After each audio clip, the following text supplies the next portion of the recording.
Gloria al Padre, al Hijo y al Espíritu Santo, ahora y siempre, por los siglos de los siglos. Amén. Padre nuestro que estás en los cielos, santificado sea tu nombre, venga a nosotros tu reino. Hágase tu voluntad, así en la tierra como en el cielo. Danos hoy nuestro pan de cada día, perdona nuestras ofensas. También nosotros perdonamos a los que nos ofenden. No nos dejes caer en la tentación y líbranos del maligno.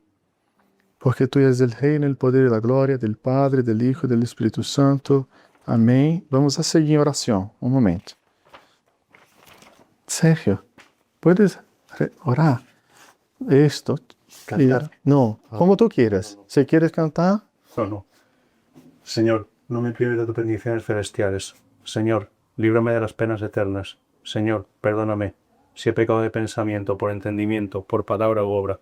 Señor, líbrame de toda tentación. Señor, ilumina mi corazón oscurecido por inicuos deseos. Señor, yo siendo hombre he pecado. Mas tú siendo Dios, ten piedad de mí, porque conoces la debilidad de mi alma. Señor, envía tu gracia para ayudarme, para que pueda glorificar tu santo nombre. Señor Jesucristo, escríbeme tu siervo en el libro de la vida y concédeme un buen fin. Señor Dios mío, aunque yo no he hecho nada bueno delante de ti, aún así concédeme tu gracia para que pueda comenzar de nuevo. Señor, derrama sobre mi corazón el rocío de tu gracia.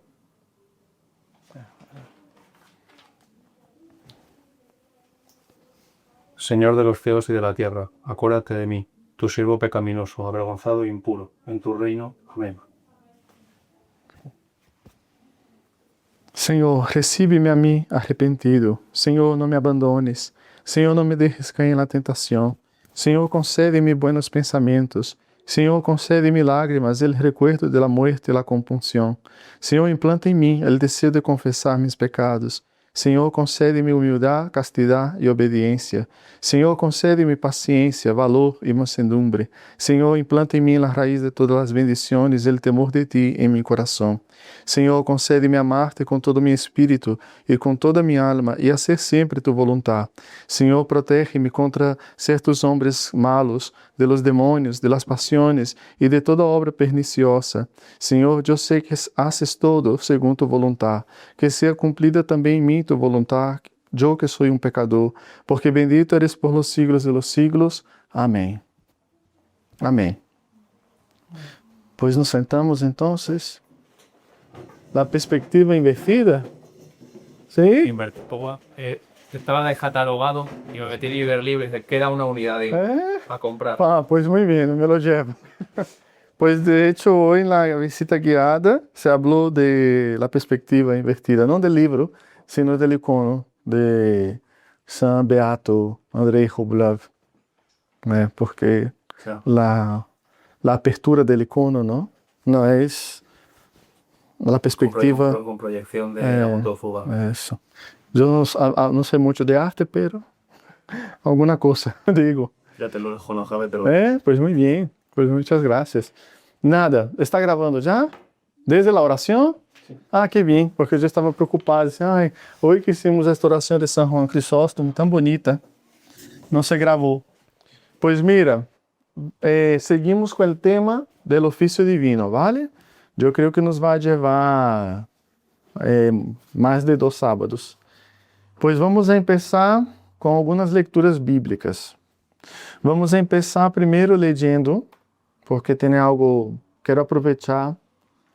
Eu queria comentar um pouco o texto de São Pablo a los Coríntios, capítulo 15, pero não, a lo mejor porque hemos tardado, não por vosotros, sino porque eu também estive esperando as pessoas que llegassem. A lo mejor não temos tempo.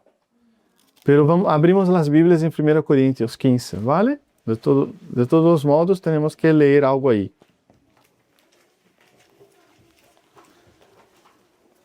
Tenho uma nova sugerência de Bíblia, por lo menos do Novo Testamento. E quando tu conheces a teologia ortodoxa e conheces a fundo a terminologia ortodoxa, me he dado cuenta que esta versión de Alonso Schockel y Juan Mateo, que se acerca muchísimo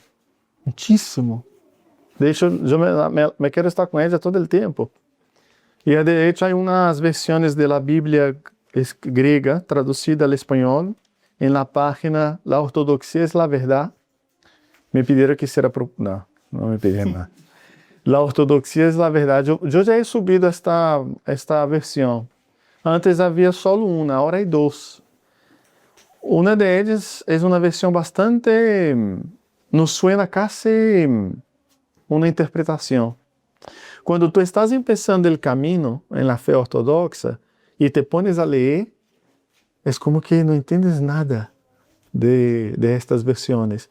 Pero después que vas viviendo la fe de la iglesia, los servicios, vas leyendo teólogos, pensadores ortodoxos, vas a leer principalmente a los padres de la iglesia, esta versión te entra, ¿no? Entonces, esta de Alonso Schockel y Juan Mateo son dos biblistas católicos, pero grandes eruditos, ¿no? Entonces, hace la epístola a los Efesios aquí es tremenda.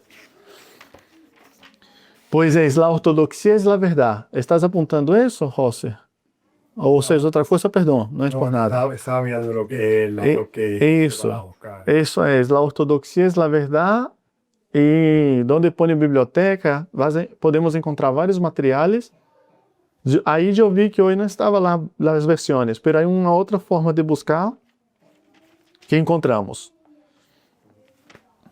Pois mira, vamos a buscar a carta a los Coríntios, capítulo 15. Eu me perco um pouco a porque se mescla os comentários com... Vale. De hecho, eu vou pedir que leamos aqui, ¿vale? En esta versión, para ver. E eu vou correr aqui la... Dame la tuya. Sí. Eu vou correr en portugués, pero... Pues mira, vamos...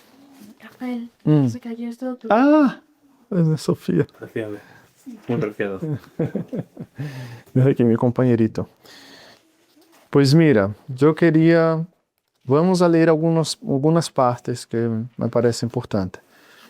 Vamos a empezar en el 15:1 hasta el 11. Y te voy diciendo que pare donde yo vea necesario, ¿vale? Primera de Corintios, capítulo 15. La resurrección de Cristo.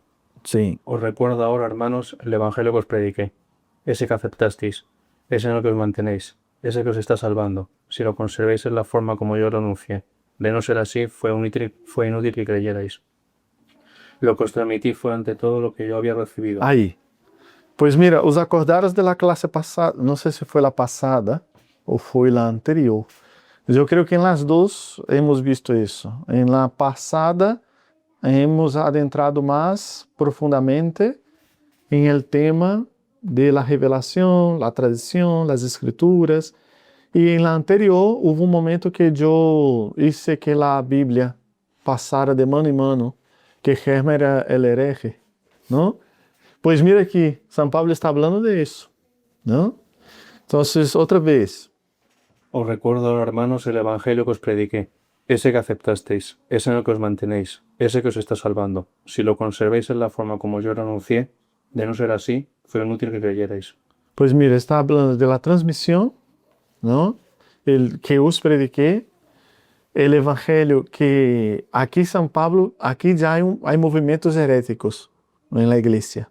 No en la iglesia, porque la iglesia no tiene herejía, sino ya fuera de la iglesia, ¿no? A lo mejor tú estás dentro de la iglesia, en su estructura, la iglesia no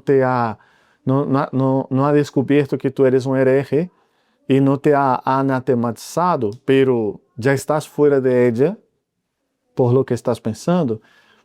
Entonces, aquí está diciendo, el evangelio, tal como os prediqué, Que que este que aceptasteis y, ese en el que os mantenéis. o sea, Pues mira, voy a apagar eso, a borrar eso. Pues mira eso.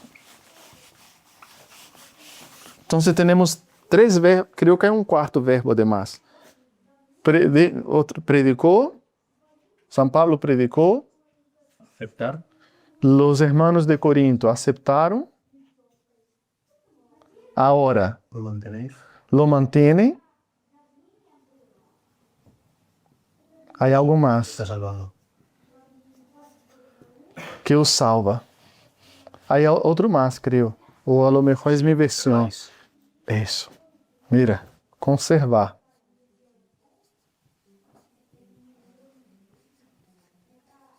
Hay algo más. Ele vai falar ahora de la transmisión. Como lo anuncié. Ele vai falar del anuncio. Y Lo que os transmití y fue muy tibio que hallarais. De no ser así, fue un tibio que hallarais.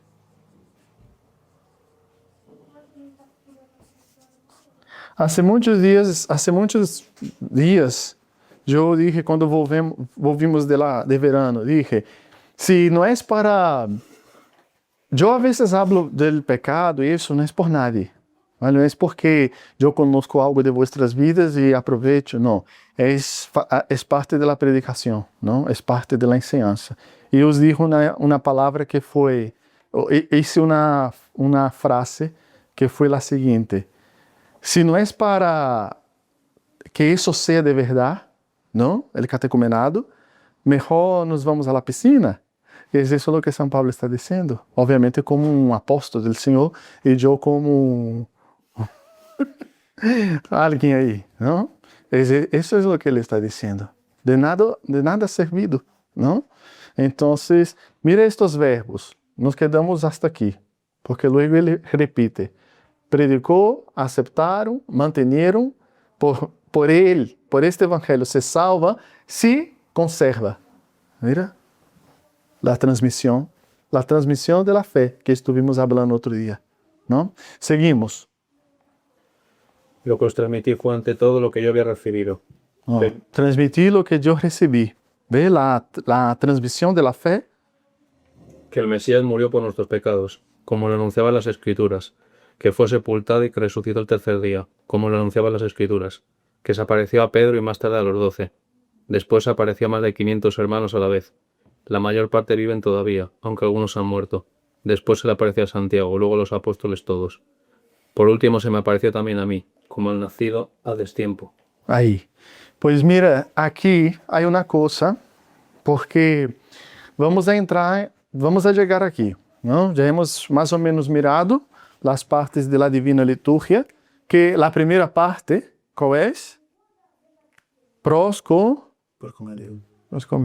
Eso. La primera parte de la liturgia.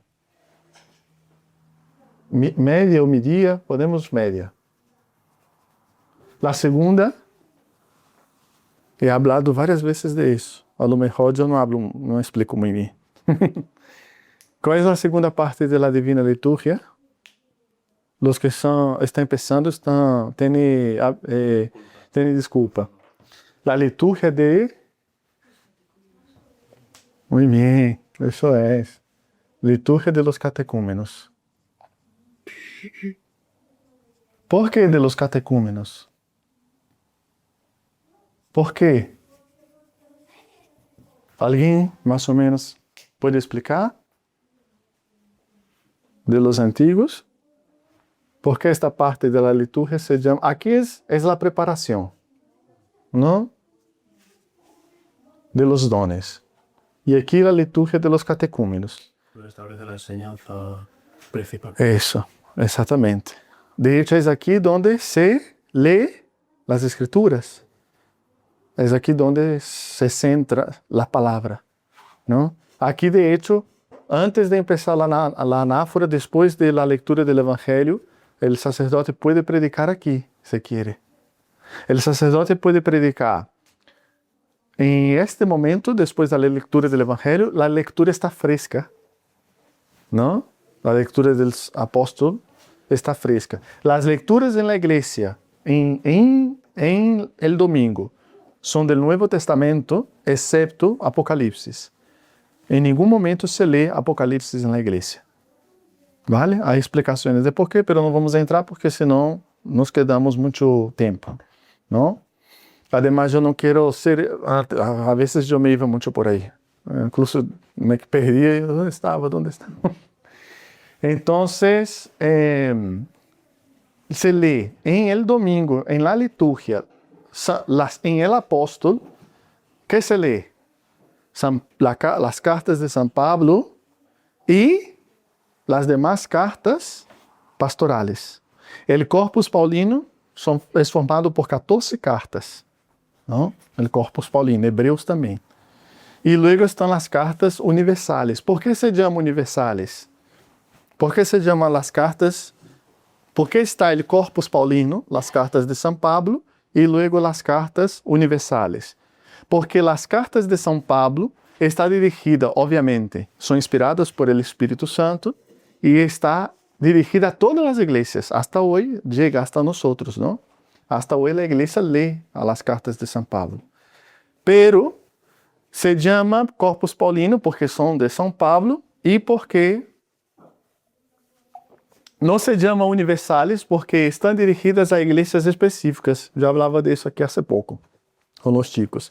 San Pablo escribe a Éfeso, a Filipo, a Tesalónica, a las iglesias de la Galacia, de la región, a los romanos, a la cátedra de Roma, ¿no?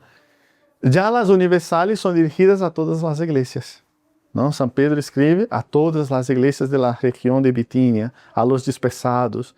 Primera, segunda y tercera de Juan. La primera y la segunda a iglesias. La tercera de Juan a Gayo, un discípulo suyo, ¿no? San Pablo também tem cartas que não vão dirigidas a iglesias, vão dirigidas a indivíduos. ¿Quiénes? ¿Quiénes? Mi hijo Timoteo.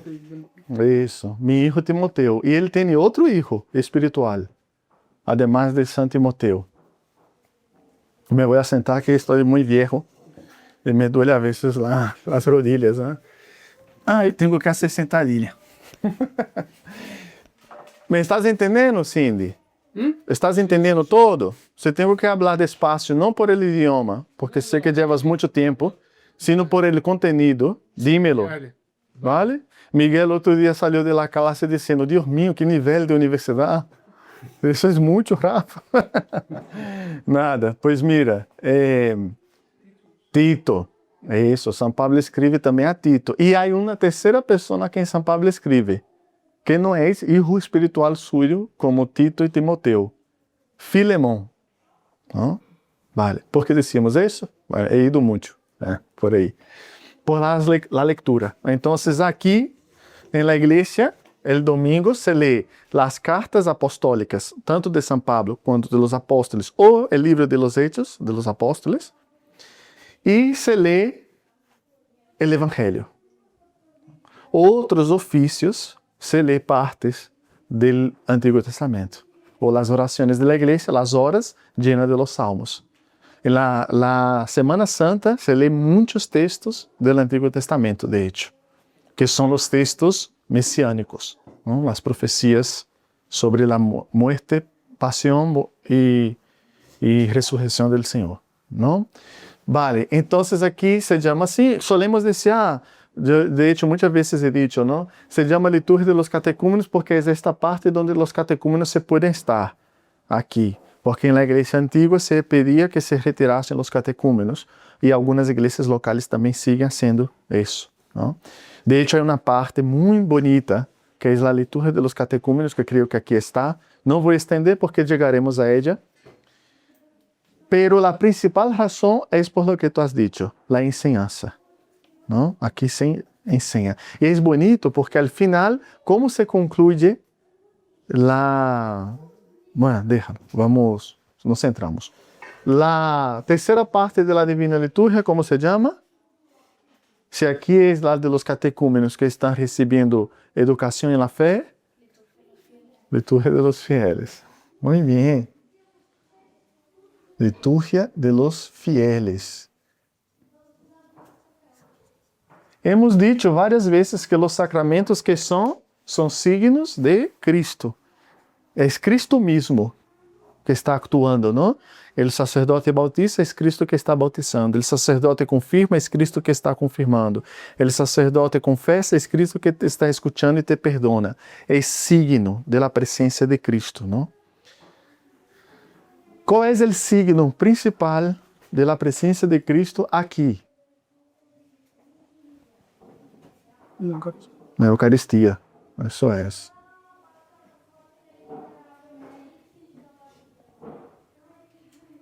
Esta parte, toda la divina liturgia es la Eucaristía. Veremos en Hechos de los Apóstoles, que la Eucaristía se llama acción de gracias. De hecho, en griego significa acción de gracias, ¿no? La Sagrada Escritura usa el término de hecho, pero para nosotros es traducido acción de gracias.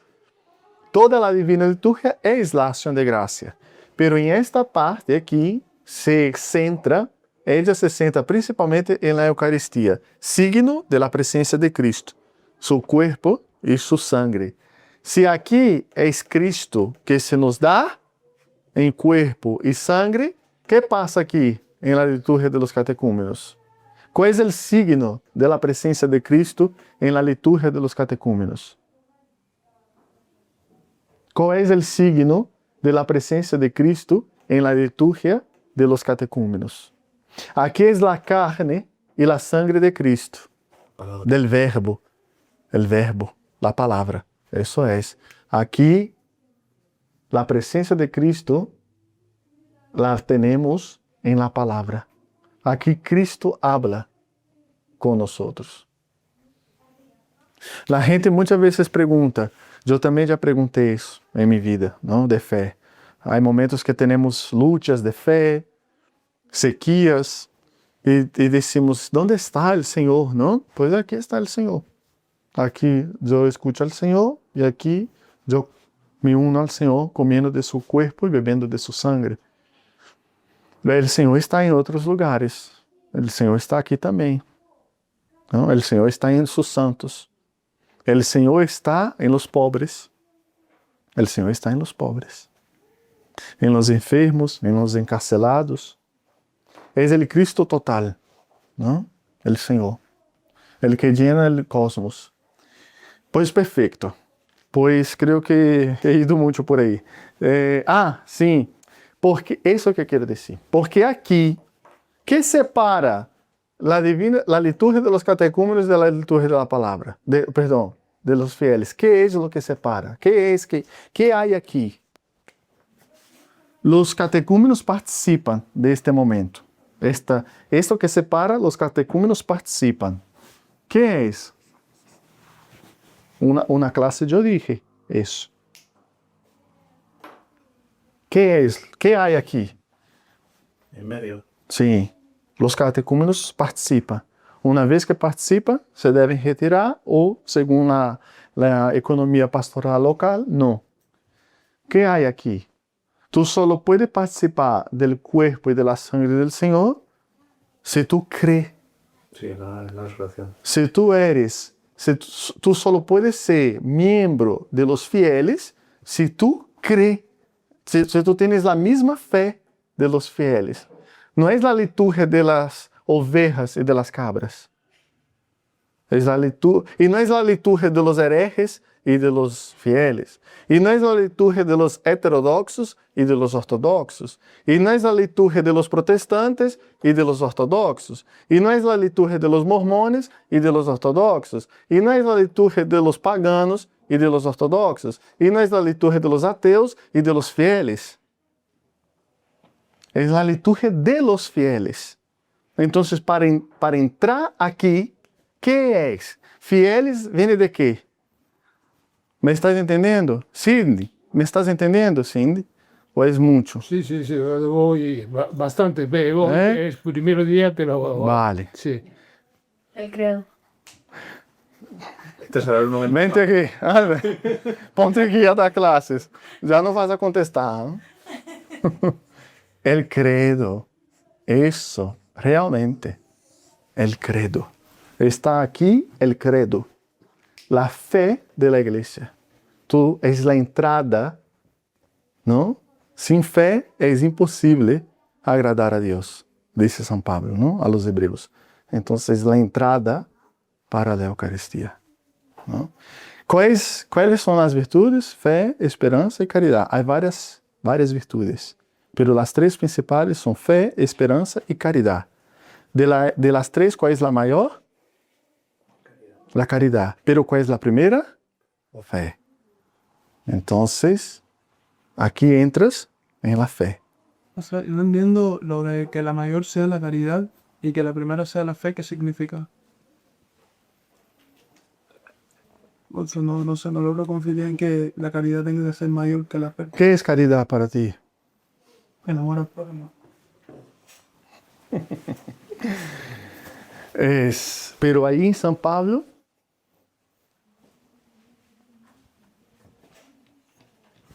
pues esta es la cuestión.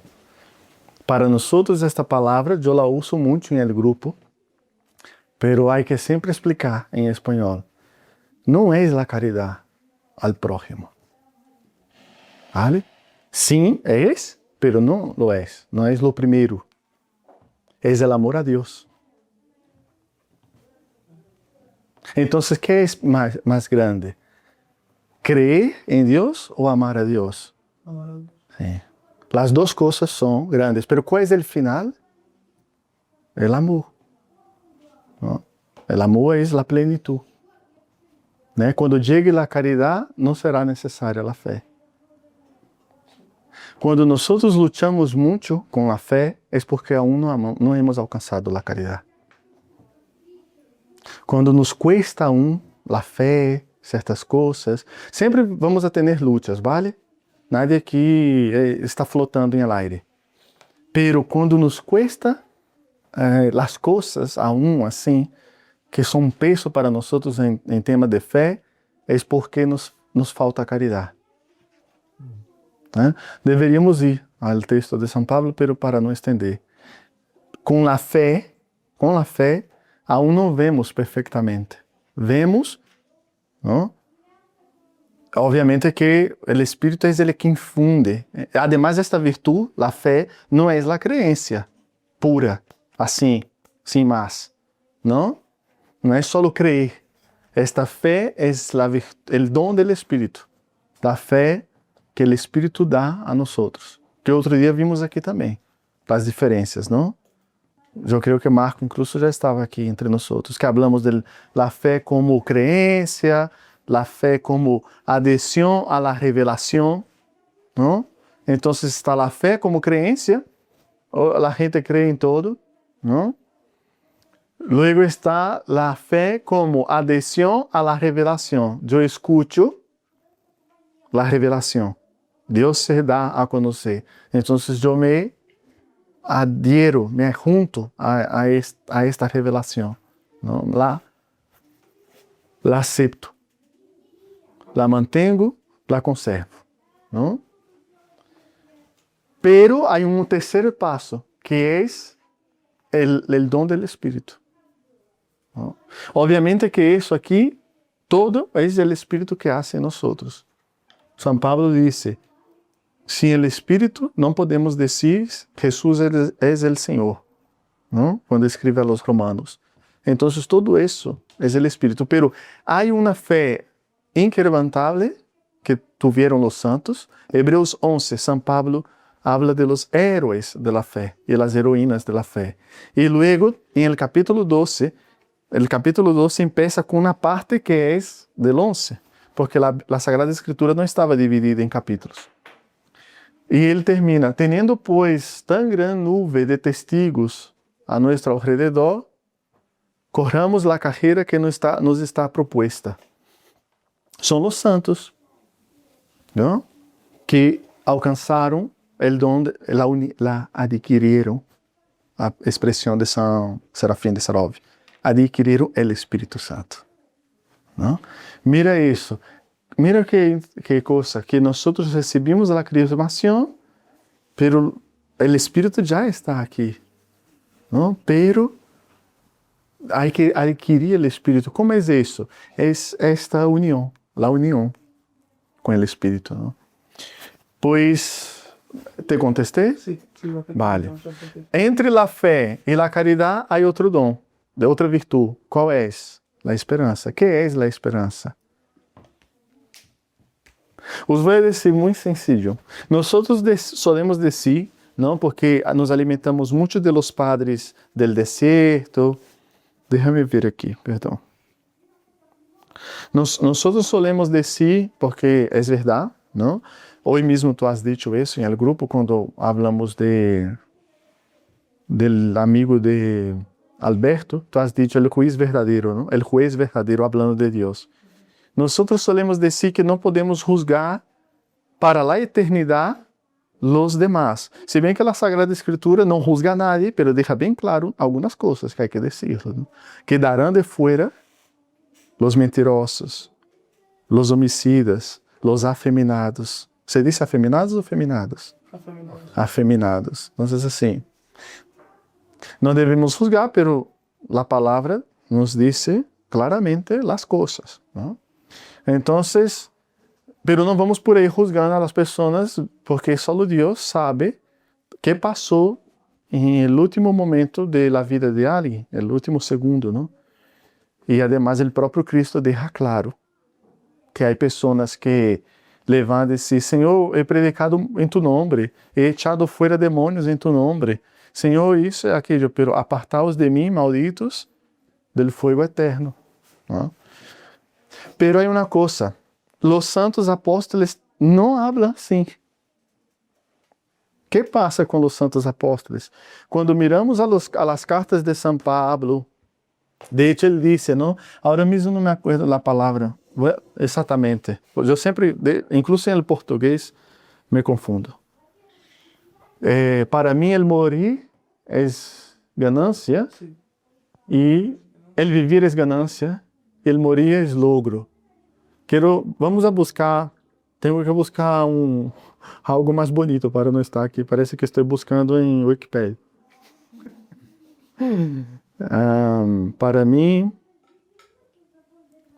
el morir es ganancia, eso. Para mí, el vivir es Cristo y el morir es ganancia, ¿no? Entonces, luego él también dice, ¿no? Cuando escribe a San Timoteo, terminé la carrera, voy a decir en portugués, terminé a carrera, combati o bom combate, acabei a carreira e guardei a fé. ¿Eh? Entonces, combati el buen combate, terminé la carrera y guardé la fe. Entonces, ¿por qué los santos apóstoles hablan así? ¿No? ¿Por qué? Si no podemos decir que es una doctrina, es una herejía, de hecho, ¿cómo se dice? Los protestantes, algunos, no todos, los calvinistas, por ejemplo, la seguridad de la salvación, ¿no? Una vez salvo, bienvenida, Sonia. Una vez salvo, salvo para siempre, ¿no? Una vez salvo, salvo para siempre. Seguramente los reformadores que empezaron esta doutrina não pensavam exatamente lo que luego se ha transformado, ¿no? Me voy a pecar todos los días porque estoy salvo, ¿no? Tenemos que ser sinceros y decir que los reformadores no tenían eso en mente, ¿no? Pero aquí en el Nuevo Testamento vemos una seguridad, no. Sim, pode incluso ser seguridad. Pero ¿por qué? ¿Por qué tiene esta seguridad? Entonces hemos hablado de fe, caridad, y aquí hay una. ¿Cuál es esta? La del medio. La esperanza. Eso es. Eso que te impulsa. Impulsa o impulsiona? Impulsa, ¿no? Eso que te impulsiona, te impulsa. Eso que te hace desear la caridad, la unión con Dios. Eso que te llena de amor por Dios, por la Eucaristía. ¿Sabes?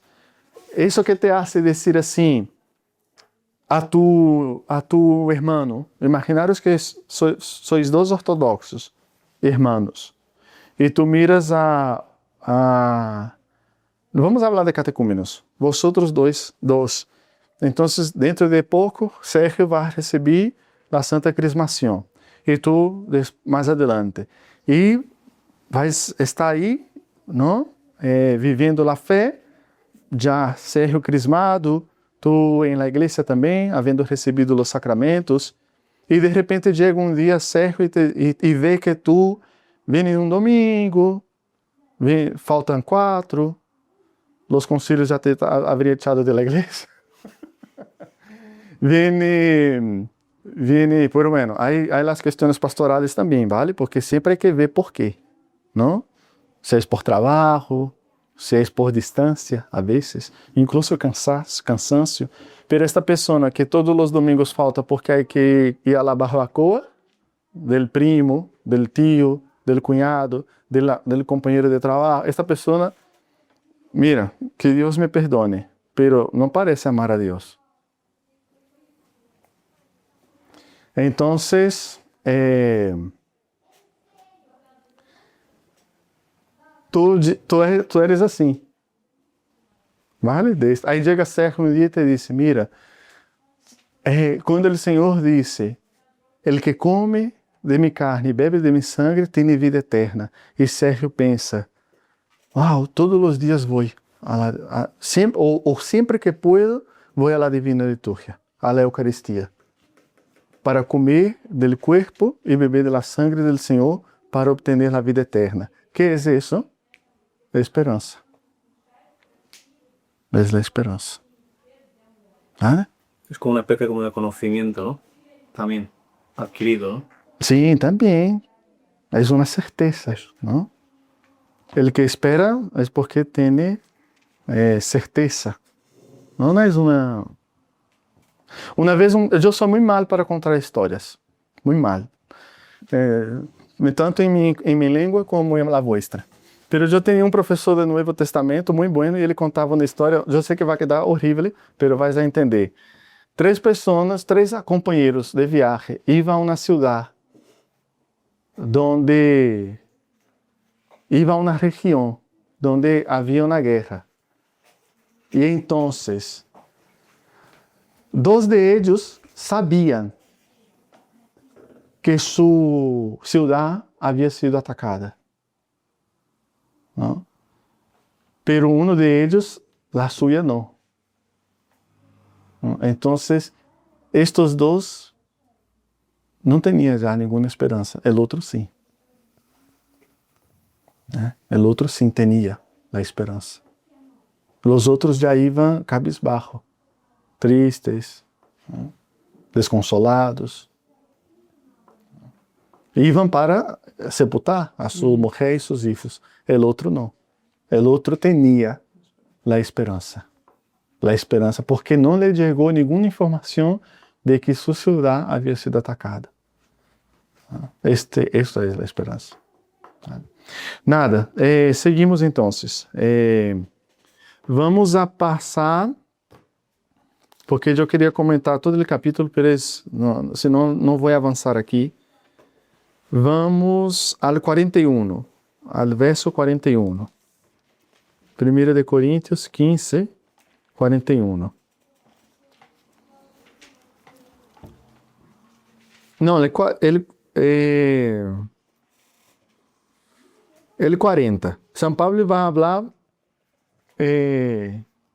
alguns irmãos começam, ou herejes, que começavam a dizer que Cristo não ressuscitou, que os mortos não ressuscitam, como é isso? De hecho, são coisas que a vezes escutamos, não? Então, ele dá uma série de explicações, incluso algumas ele vai chamar de revelações diretas, não? Quando, por exemplo, habla de que os que estarão vivos quando venga a Jesus em seu segundo e glorioso advenimento, serão transformados. Ele começa a explicar algumas coisas, não? E dá algumas explicações. E há uma coisa muito interessante com isso, que ele vai dizer que os que todos hemos pecado em Adão, nosso primeiro padre, porque estamos unidos a ele. Pero todos aquellos que se unem a Cristo ressuscitarão com corpos gloriosos. E onde nos unimos a Cristo? Uma vez eu estava falando com Jorge e Hermione e falava de isso. Era assim um pensamento muito débil, fuerte, pero la forma de transmitir débil, porque me faltavam as palavras. Este cuerpo es corruptible, pero aquí tú vas adquiriendo el cuerpo incorruptible.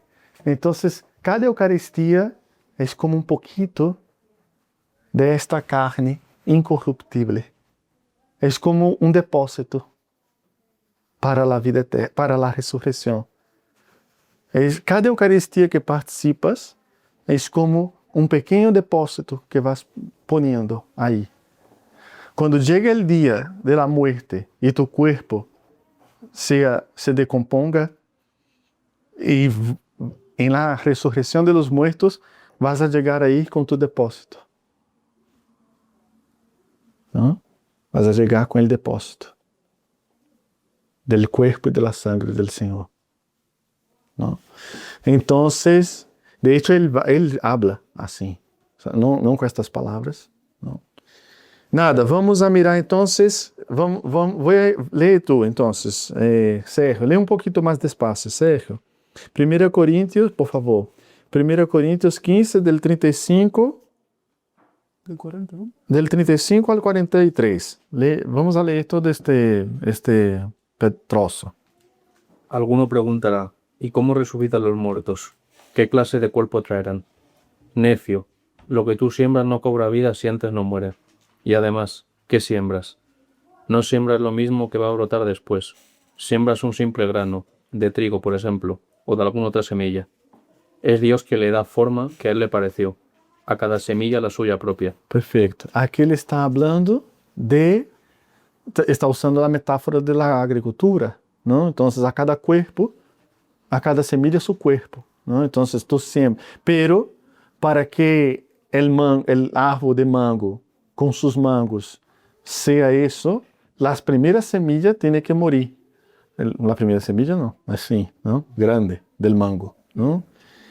Es Dios quien da. A cada semilla la suya propia. Vale. Le da forma. Dios, en cambio, le da un cuerpo según... Lea otra vez. A ver. Es Dios que le da forma que a él le pareció. Sim. Sin un simple grano de trigo, por ejemplo, de alguna otra cosa, Dios, en cambio, le da un cuerpo según a cada semilla su propio cuerpo. O, volviendo al tema de la Eucaristía que he dicho antes, era isso que eu tentava dizer a Jorge e Hermione. Se tu planta pecado e morre, pecadores todos somos e seremos hasta o último dia de nossa vida. Pero se tu não te unes al Santo de los Santos, aqui tu solo, em esta terra, tu solo planta pecado. A cada semilla, su cuerpo. Mañana, tu solo planta corrupção, muerte, ausência de Deus. ¿Qué esperas que nazca de aqui? Agora, se tu plantas vida,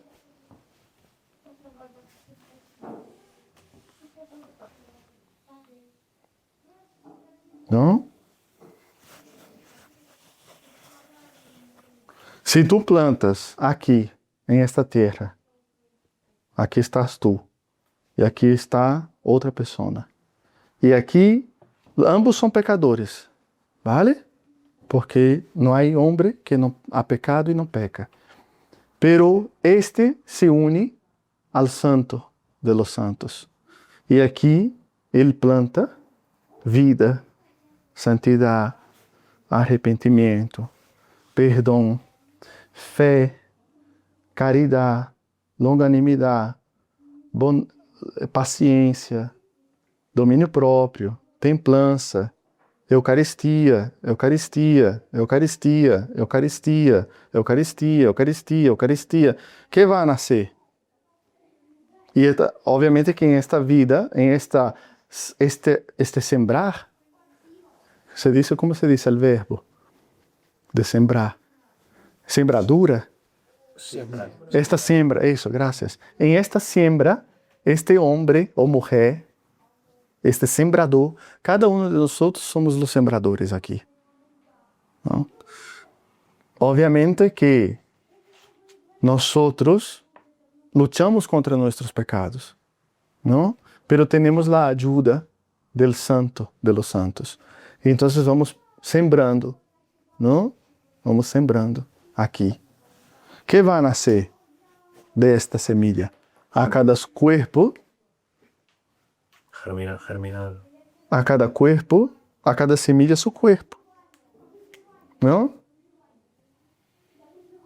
Agora, se aqui tu solo planta ódio, muerte, imoralidades, mentira, falta de caridade, incredulidade, não tens esperança, odia a tu irmão, le mata, le miente, não te unes a Cristo, não Eucaristia, nada de Eucaristia, nenhuma Eucaristia, todo é engano, mentira, roubos, homicídios. Que vai nascer de aí? A cada cuerpo, a cada semilla, su cuerpo. Não vai nascer nada.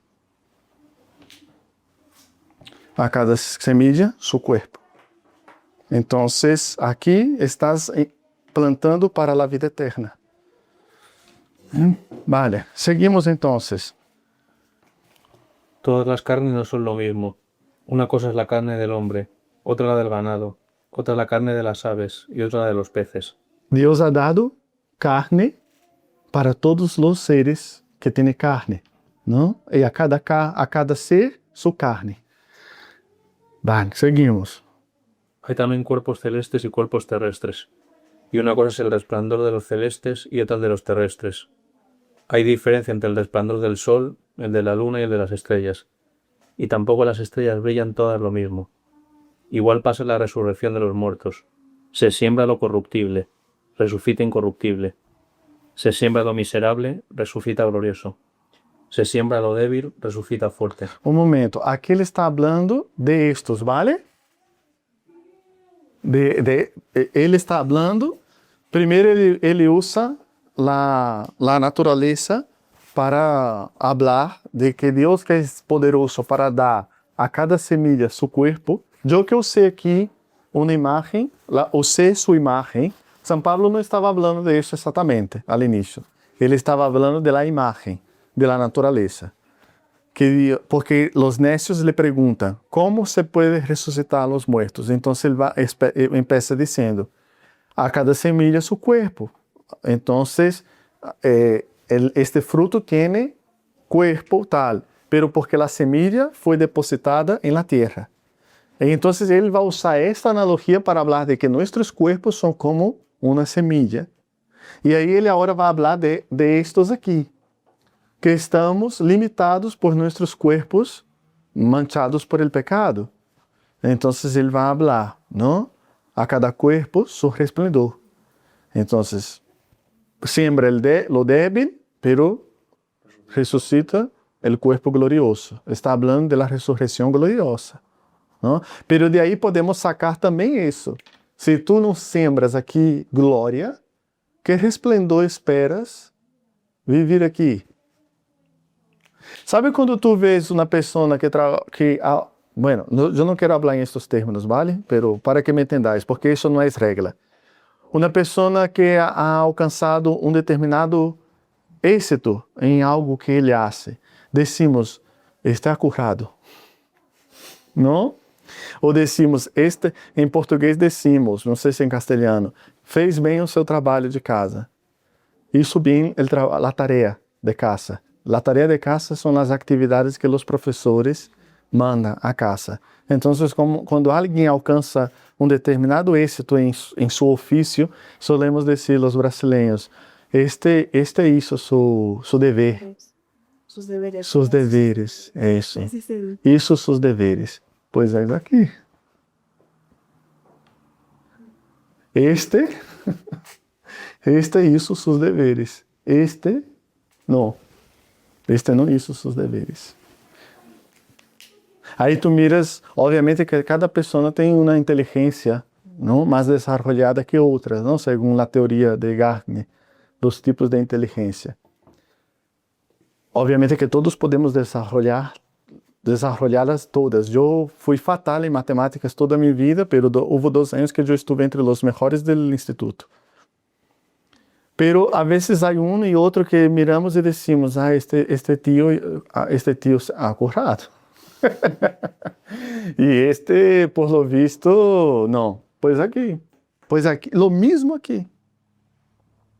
Es lo mismo. Pero nada, seguimos. Se siembra un cuerpo animal, resucita cuerpo espiritual. Si hay cuerpo animal, lo hay también espiritual. Así está escrito. El primer hombre, Adán, fue un ser animado. El último Adán es un espíritu de vida. Está hablando de Cristo. No, no es primero lo espiritual, sino lo animal. Lo espiritual viene después. El primer hombre salió del polvo de la tierra. El segundo procede del cielo. El hombre de la tierra fue el modelo de los hombres terrenos. El hombre del cielo es el modelo de los celestes. Perfeito. Era isso que eu havia dicho antes. De hecho, a tradução de la ortodoxia es la verdad lo pone assim. El primeiro hombre, se tu estás unido a él, tu eres hombre simplemente carnal. Pero si tú estás unido al hombre del cielo, que es el segundo Adán, que es Cristo, el segundo Adán, el segundo hombre, tú estás unido al hombre del cielo. Entonces nacerás para el cielo. ¿No? Nada, seguimos. Y perdón, ¿y dónde se une a Cristo? Aquí. Dios no quiere personas imaginando cosas por ahí, ¿no? Em ideales etéreos. Ai, me uno a ti e lloro. ¿No? Também sirve, pero não é aí, é aqui. Él lo dijo. De hecho, quando lo dijo, ¿qué pasó? ¿Qué pasó cuando Cristo dijo eso? El que se fueron muchos de sus discípulos. De hecho, toda la iglesia protestante se fue. Y todos los que, anglicana, todos son los que rechazan. ¿Ves que tenemos entre nosotros personas que rechazan lo que Cristo dijo? Iglesias que se dicen cristianas rechazan lo que Cristo dijo. ¿Qué pasó?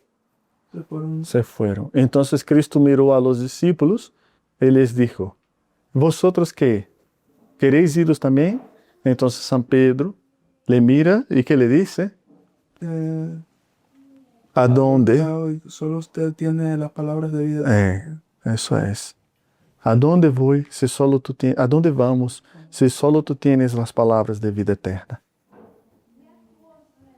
Paramos. Hay que parar a veces, ¿no? Ay, vamos, seguimos. Y lo mismo que hemos llevado a nuestro ser la imagen del terreno, llevaremos también la imagen del celeste. Amén. Quiero decir, hermanos, que esta carne y hueso no pueden heredar el reino de Dios, ni lo ya corrompido heredar la incorrupción. Mirad, os revelo un secreto, no todos moriremos, pero todos seremos transformados en un instante, en un abrir y cerrar de ojos, al son de la trompeta final. Oh, mira, eso que algunas traducciones dice a veces, San Pablo dice, os diré una revelación. Es muy importante. Hay pasajes, de hecho en la tonsura, la he leído, porque es la lectura, ¿no? Hablaré de un hombre. No, si es para gloriarme, voy a las visiones. San Pablo habla muy poco de las visiones que tuvo. Muy poco. Y él empieza diciendo, si es para gloriarme, voy a las visiones, o sea, voy a las visiones. Conozco a un hombre. Si en el cuerpo o fuera del cuerpo, no lo sé, Dios lo sabe. Foi arrebatado hasta el tercer cielo. El tercer cielo aquí es la morada de Dios. Y vio cosas inefables que al hombre no está permitido hablar. Él está hablando de eso aquí. Está hablando de eso y está hablando también a veces de cosas que Cristo enseñó y que no están escritas, pero llegaron por medio de la tradición. ¿Vale? Entonces está hablando de revelación divina. O que Cristo revelou quando predicava e não nos chegou por cartas, pero por la tradição. Vale, pois eu creio que hasta aqui. Depois vamos a mirar melhor este texto, vale? Porque quero ir aqui agora. Pero aqui Sérgio, quando leía, que disse? Alguns corpos têm, que diz? Tem algo.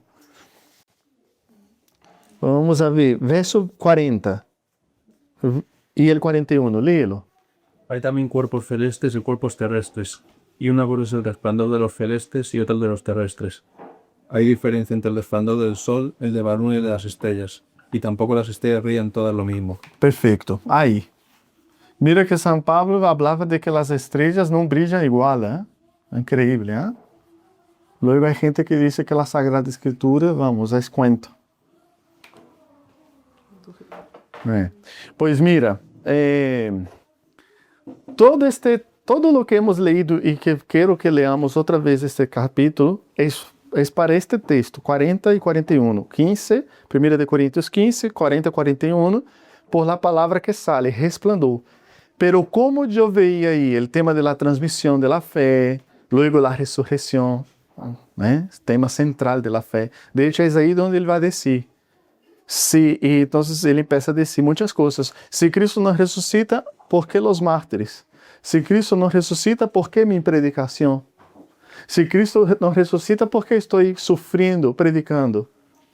¿No? Y entonces él va a decir la más importante. Si Cristo no resucita, vana es nuestra predicación y vana es vuestra fe. ¿No?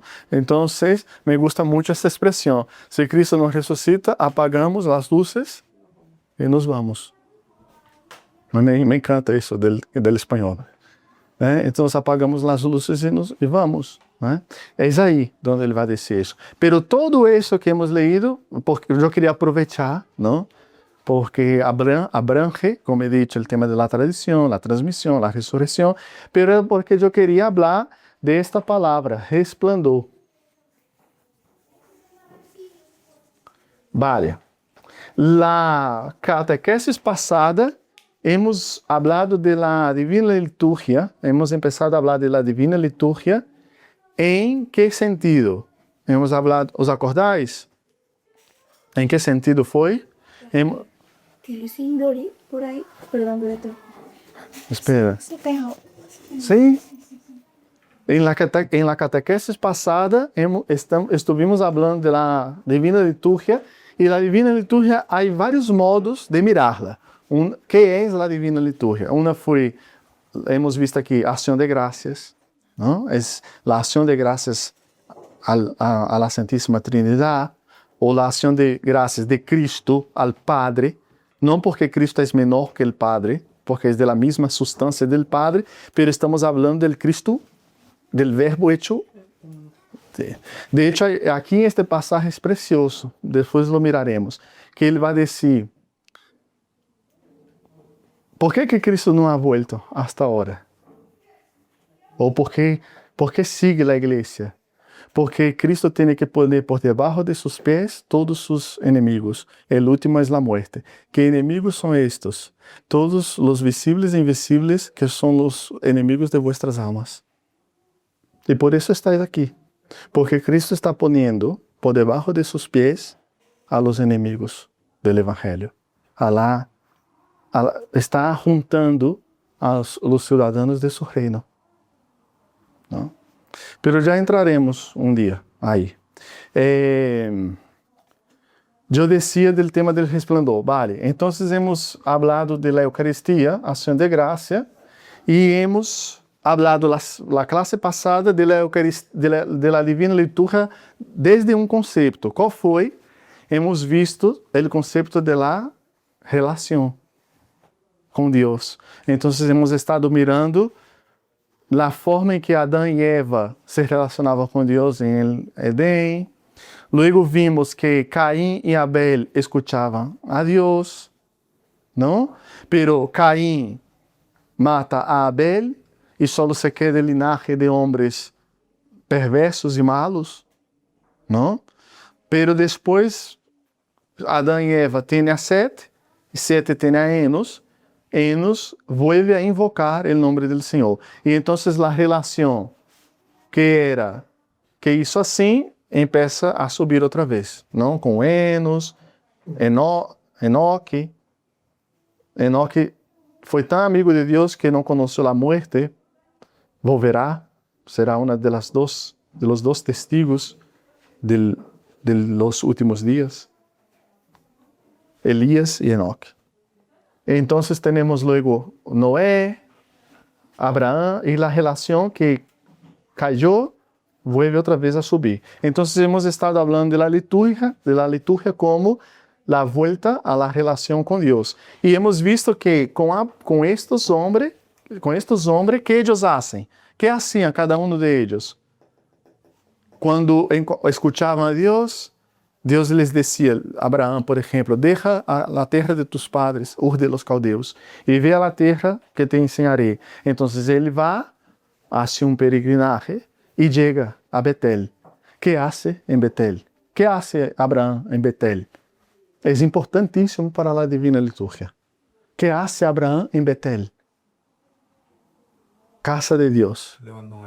Levanta un altar. Eso, exactamente. Y ahí, en su relación con Dios, ¿qué va haciendo Abraham? Va ahora en gerundio, se dice. Creo que es gerundio. ¿Cuándo es? ¿Cómo vas? Bueno, enfim, eu não sou experto em filologia, assim. Ashley, como é o acto caminhando? Como se chama isso? Gerúndio, isso. Levantando altares, não? Abraão, em sua relação com Deus, vai levantando altares. Por que um altar? Em la divina liturgia. Isso é importante porque há pessoas que às vezes miram o altar e não sabem. De aqui vem. Não? É o altar. Qual é o último altar que levanta Abraão para Deus? É o último que relata a Sagrada Escritura. O principal. ¿El cuerpo de Cristo puede ser? No. No, pero tiene relación. ¿Cuál es el último que la Sagrada Escritura nos dice? El más importante altar que Abraham levanta a Dios. Dilo. Quería sacrificar a Isaac. Eso. ¿Y qué pasa ahí? Que Dios le dice que no toque al niño, al muchacho, porque yo tengo preparado, ¿no? La ofrenda. Y entonces, de hecho, Abraham llama a este lugar, el Señor proveerá. ¿Qué ofrenda es esta que el Señor ha de proveer? Él mismo. Cristo. Él mismo, su Hijo, o Él mismo, si hablamos de Dios, la Santísima Trinidad. De hecho, la prósfora, en griego, ¿qué significa esta palabra? ¿Qué significa esta palabra? Ofrenda. De hecho, encontraram prósforas, ¿eh? Después voy a mandar. De hace 1300 años. Y casi idénticas a las que usamos hasta hoy en la Iglesia Ortodoxa. Bueno, entonces, aquí. Entonces hemos estado hablando de la liturgia como una relación con Dios, ¿no? Una relación con Dios. El hombre vuelve a hablar con Dios, vuelve a relacionar con Dios, Dios que ele está buscando, ¿no? Que ele sale sempre a su encuentro, que habla, obviamente, Enos escuchó de Sete, lo que Sete escuchó de sus padres, también Dios hablando en la conciencia de Enos. Entonces, vuelve la relación con Dios, ¿no? Y entonces, De hecho, si Adán cerró para nosotros la puerta del paraíso, Cristo en la cruz abre las puertas. Y es por eso que durante la Semana Luminosa, ¿qué es la Semana Luminosa? La Semana Pascual, la semana que va desde el domingo de Pascua hasta el domingo de Santo Tomás. En esta semana, las puertas del altar se quedan todas abiertas, las tres, de par en par. Significa las puertas del paraíso que ha vuelto a abrir. La relación es restablecida, ¿no? Con Dios. Pero ahora vamos a ver más el último sentido para la divina liturgia que vamos a ver. Hay varios. Este es el primero que estuvimos mirando. Aquí hay uno que vamos a mirar, porque el altar tiene que ver con eso, pero luego vamos a ver en la Sagrada Escritura eso, ¿vale? Los sacrificios. Pero aquí hay uno. Es este, resplandor. Vamos a abrir nuestras Biblias, ¿vale? ¿Quieres agua, Ashley? Vale. Vamos a abrir las Sagradas Escrituras em vários textos que vamos a ler, ¿vale?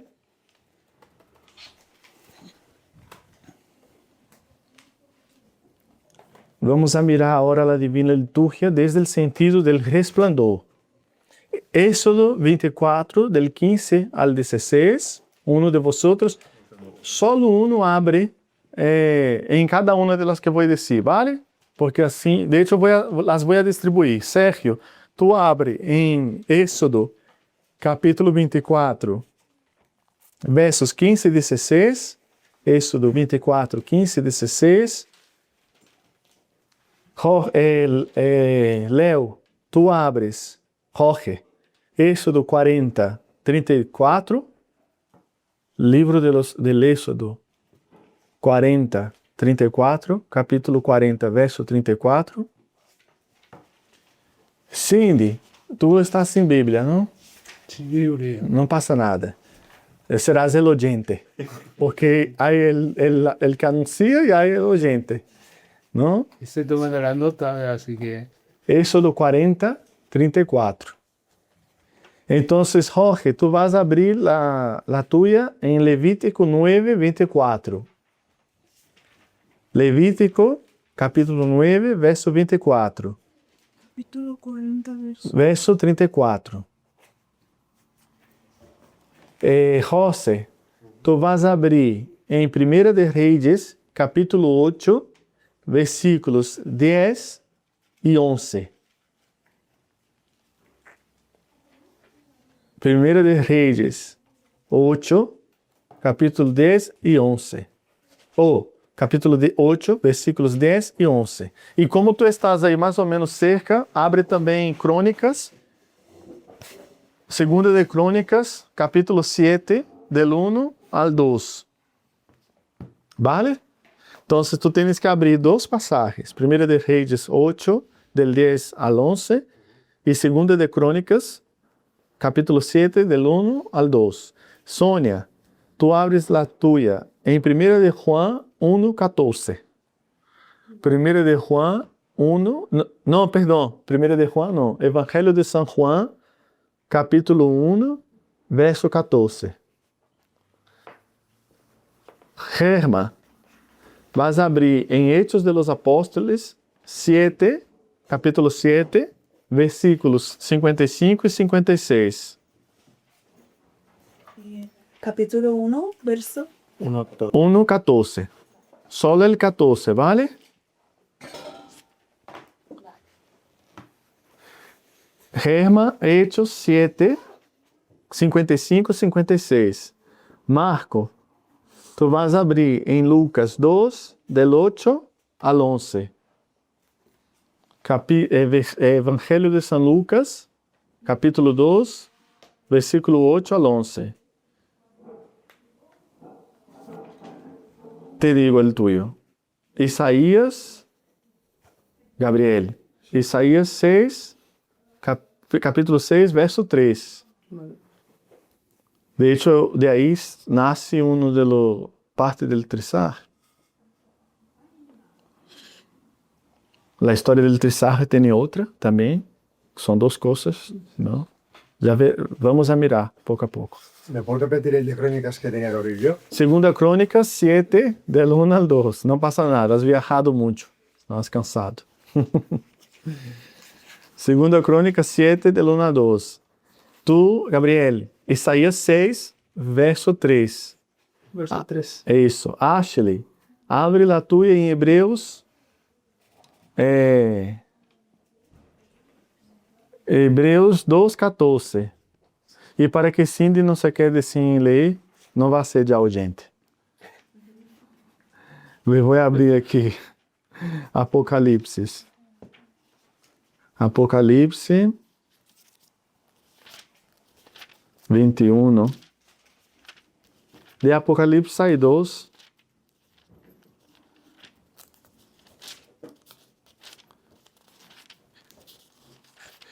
E aí, sem Sagradas Escrituras é possível conhecer a Divina Liturgia? Vamos, Apocalipse. E sem os padres e a tradição é impossível entendê-la. Então, as duas coisas. Apocalipse 21. Rafael, tu. Apocalipse 21, del 1 al 2.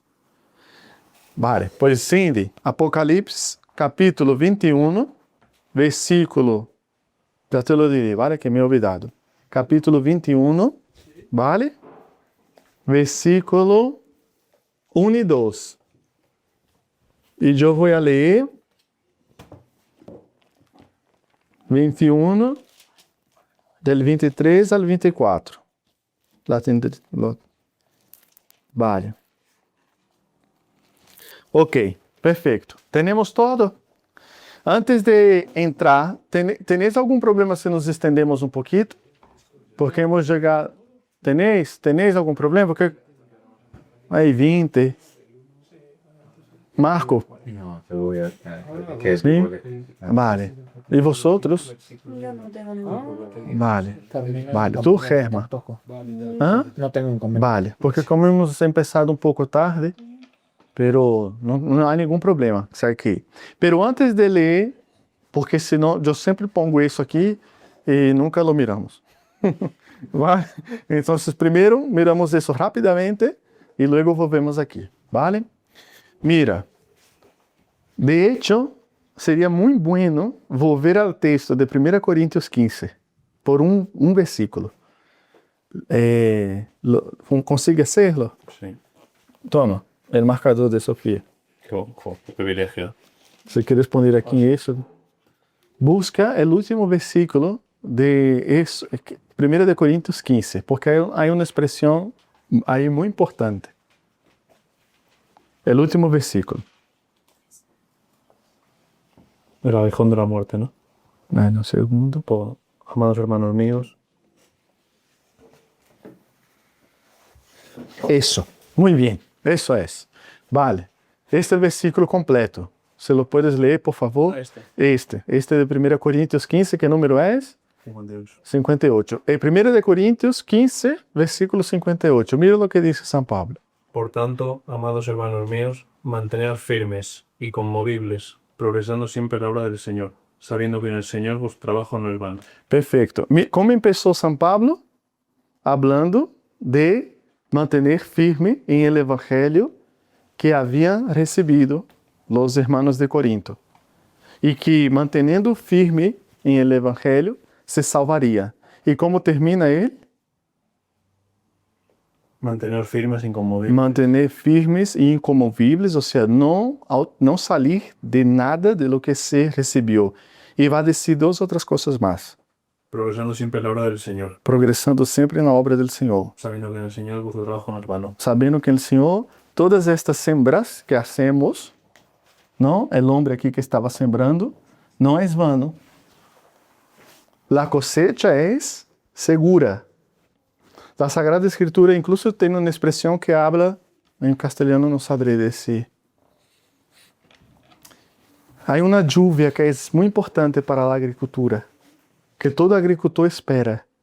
Entonces, la Sagrada Escritura usa esta expresión de esta lluvia que es necesaria para el crecimiento de los frutos. Entonces, aquí San Pablo está hablando de que todas estas... Él ha estado todo el capítulo hablando de mantenerse firme, no perdáis la fe, conservar la fe. Y ahí él va a decir, sabiendo que todo vuestro trabajo en el Señor no es vano. Toda esta siembra que haces no es vana.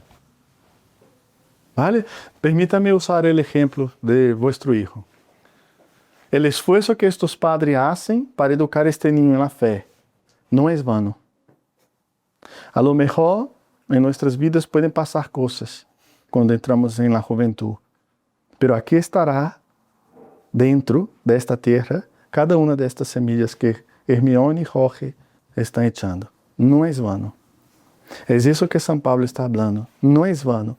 Y mira la expresión, todo vuestro trabajo en el Señor no es vano. Y mira cómo la iglesia llama el oficio, el servicio divino. Así se llama el culto de la iglesia, el trabajo divino, el trabajo que hacemos nosotros junto con los ángeles, la Madre de Dios, todos los santos, el trabajo divino. Sí, tengo una duda acerca de eso, porque cuando tienes hijos, sabes que asistir a la liturgia a veces no es posible. Cuando son pequeños, yo siempre me siento mal que lo puedo venir, lo puedo asistir, porque estoy abajo con el pequeño y estoy distraída, a veces no vengo. Entonces, ¿cómo se ve eso en la iglesia? ¿En la iglesia? Sí. Muy mal. No, Ashley, tú eres una madre, ¿né? Tienes tus hijos, vives lejos. Entonces, nada, es una trabajadora del Señor teletrabajando. Estás teletrabajando en tu casa, educando a tus hijos. Aprovecha, eso sí, el día que tú no vengas con ellos, haz la oración de la mañana, lee el Evangelio del día, pone una vela, ¿no? El recuerdo del Señor.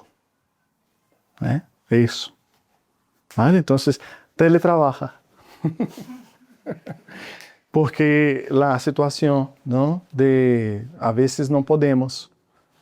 Como he dicho, cuando dice, por ejemplo, no se puede faltar 3 domingos, ese es un canon de la iglesia. Esto es, siempre hay las situaciones de dispensa, ¿no?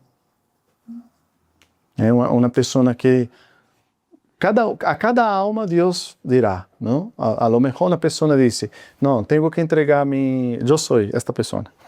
Llevo años hablando de eso, de entregar el trabajo de carrera. Pero a veces tienes que quedarte y hacerlo, ¿no? O estás cansado, muy cansado, llevas trabajando muchos domingos viniendo a la iglesia. El cansancio hay que mirar con el Padre Espiritual, todo eso con el Padre Espiritual, ¿no? Pero el cansancio exactamente con el Padre Espiritual, ¿no?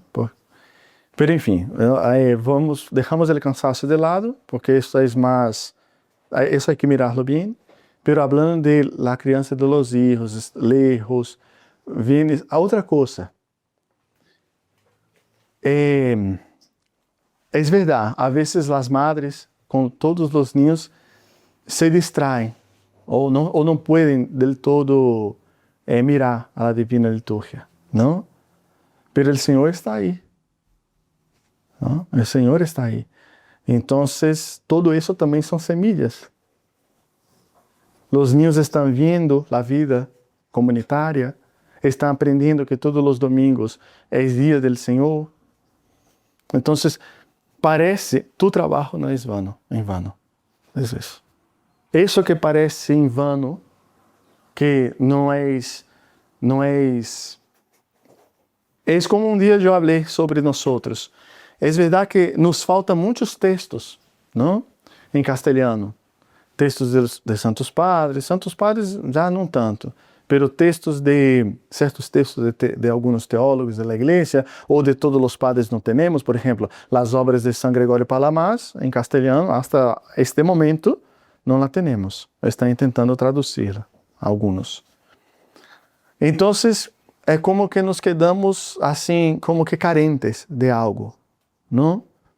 Pero a la vez no, porque Dios superabunda, ¿eh? Sus dones. Entonces, este es el único libro de oración que yo tengo, por ejemplo. Eso para mí se vuelve algo preciosísimo, ¿no? Entonces, cada palabra, cada oración que yo hago, se vuelve algo, ¿eh? Lo vivo de una forma especial. O sea, el Señor también abunda, ¿no? Hace que superabunda la gracia, ¿no? Entonces, por un lado, eso también. Si es algo físico de tu estado, teletrabaja, ¿no? Pone una vela, haces las oraciones de la mañana, lee la Sagrada Escritura con tus hijos, el libro apostólico, el Santo Evangelio. En algunas páginas hay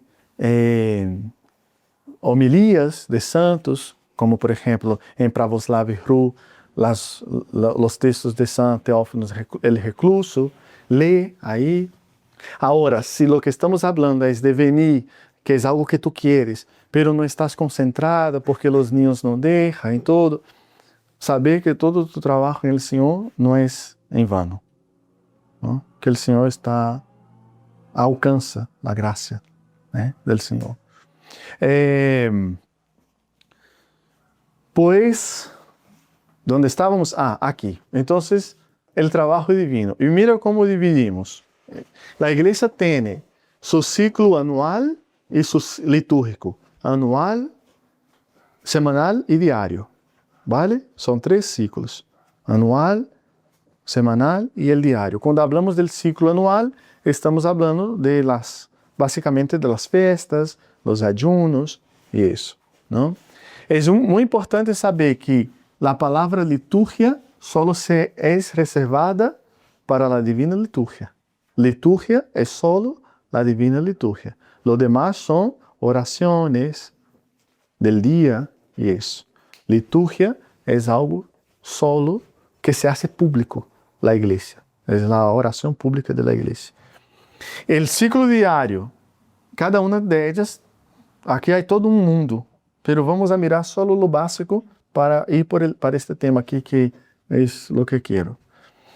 ¿Cuándo empieza el día litúrgico? A las 6 de la tarde. Fue la tarde y la mañana del primer día. Fue la tarde y la mañana del segundo día. Aquí empieza el día litúrgico, a las 6 de la tarde, en vísperas, a las 6. Luego está la hora nocturna. Aquí hacemos las oraciones de la noche. La hora es a las 9. Obviamente que si yo salgo del trabajo a las 7 y llego a casa a las 9:30, si yo no tengo hijos, puedo hacer, estoy hablando, esos son ejemplos, ¿vale? Eso no es porque tiene que ser así. La hago dentro del autobús, en mi asiento, ¿no? De camino a casa. Pero si, por ejemplo, me gusta hacer con mis hijos, entonces a las 9:30 haré, ¿no? Hay personas que a ellas les gusta hacer justo antes de dormir, como la última cosa que hay que hacer. Pero como dijo Padre André otro día, y es verdad, a veces estamos agotados ya aquí. Entonces mejor, de hecho a veces pasa eso en casa. Mis hijos me dicen, miramos una peli, es viernes, ¿no? O domingo. Y entonces yo les digo, pues oremos antes. Porque después de la peli, nadie va a querer orar. Entonces oramos antes y después la película, ¿no? Entonces eso es una hora que va cubriendo el día, pero eso aquí de la mañana, ¿quiénes de nosotros a las 6 de la mañana vamos a levantarnos, ¿no? A rezar? Los que nos levantamos para trabajar a estas horas, sí, pero otros a veces puede que les levante más tarde. Pero Qué hermoso es si una persona dice, no, todos los días me levantaré, miraré al oriente cuando nace el sol y oraré. ¿No? Pero nada, eso aquí sin entrar mucho, ¿no? Entonces, a las 6 de la tarde, las vísperas, a las 9, la hora nocturna, el oficio de medianoche, que es la vigilia. El Hijo del Hombre vendrá como un ladrón en la noche. Cuando yo era niño, yo siempre dormía pensando que Cristo iba a volver. Yo decía a mis padres, ¿será esta noche? En serio. A veces incluso pensando en San Pedro, que se vistió cuando Cristo apareció, yo no dormía sin camiseta, porque pensaba, no sea que Cristo vuelve.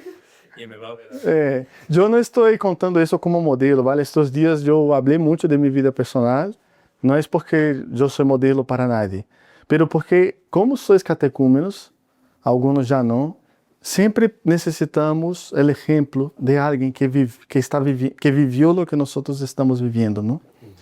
Pero sí, este oficio significa eso. No sabemos la hora, pero Cristo usó el ejemplo de la noche. De hecho, las vírgenes necias toda la noche esperando, ¿no? De hecho, hay padres que les gusta mucho hablar de este tema, ¿no? La hora que el mundo para. Santos que dice Santa Cenia todas las noches rezando en el bosque, ¿no? Los animales, todo se sosiega, las aguas, la actividad humana, entonces tú sales a rezar, ¿no? A la medianoche. Maitín, eso no significa que tenés que empezar a hacer ahora y que para ser ortodoxos tenés que hacer eso. Estoy hablando del ciclo diario, ¿vale? Porque senão vais a decir, Dios mío, pero ¿a qué hora dormimos? ¿O a qué hora comemos? Vale, luego están maitines. Si bien que el día tiene 24 horas, la oración de la noche 20 minutos. Y gastamos 2 horas en una película y no podemos orar 20 minutos. Bueno, aquí maitines, a las 5 de la mañana. Seria el horário fijo. E aqui empieza algo que se chama as horas canônicas. ¿Vale? E seria a prima a las 6. Cada uma tem algo que ver com a vida de Cristo, ou a hora que o Espírito Santo bajou sobre a igreja. A nona, por exemplo, é a hora que Cristo muere en la cruz. ¿No? Então, aqui 6 é quando Cristo é arrastrado no huerto del Getsemane. Entonces, prima, tercia, sexta, nona. ¿Y qué está en el medio? Desde las 6 de la tarde a las 6 de la tarde del otro día, la Divina Liturgia. Está en el centro. Por eso yo la puse aquí, la Divina Liturgia. Nada, voy a borrar, ¿vale? Para que miremos. Después miramos otra vez eso tranquilamente otro día, ¿vale? O yo mando algún material. ¿Cansados? ¿Cansados? ¿No? Vale.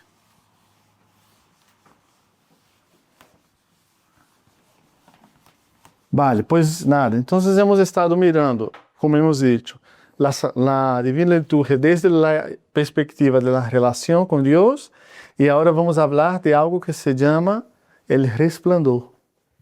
¿Vale?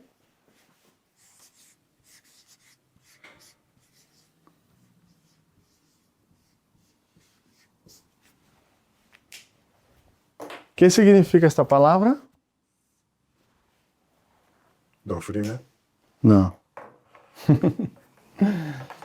La gente, no, sí, también, pero lo principal no, ¿vale? Sí, decimos la recta doctrina, ¿no? Eso es. Pero también significa otra cosa.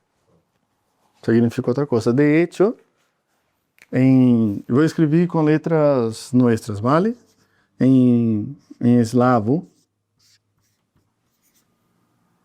De hecho, en eslavo ellos mantienen este otro sentido. Porque es eso también. Opinión, ¿no? Doctrina. Eso.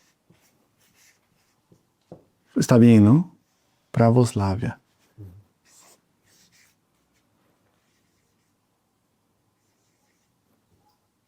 Eslava. Vale. Recto. Prava. Verdad, ¿no? Recto. Pravoslavia. Nosotros en nuestros países por el griego, aquí también viene del griego, pero aquí traducimos de forma más directa, ¿no? El ortodoxa, ¿no? Entonces vamos a centrarnos aquí. Nosotros hemos enfocado mucho en la doctrina, que no está mal, no es incorrecto, ¿vale? Aquí, por ejemplo, yo estaba hablando con el padre Andrei justo sobre eso, y él me decía, aquí el sentido, es verdad que está pero aquí el mayor sentido es el culto que damos a Dios. No pensar mucho a Dios, no que está incorrecto, ¿vale? No es eso, los dos sentidos son correctos. Pero aquí es más tenemos una idea de pensar a Dios y aquí dar culto a Dios. Y el derecho que tú tienes de dar culto a Dios. Vale. Pero la idea de la clase es el tema de la doxa. Vamos a mirar qué es la doxa. ¿Vale? Leemos entonces los textos rápidamente. Vale.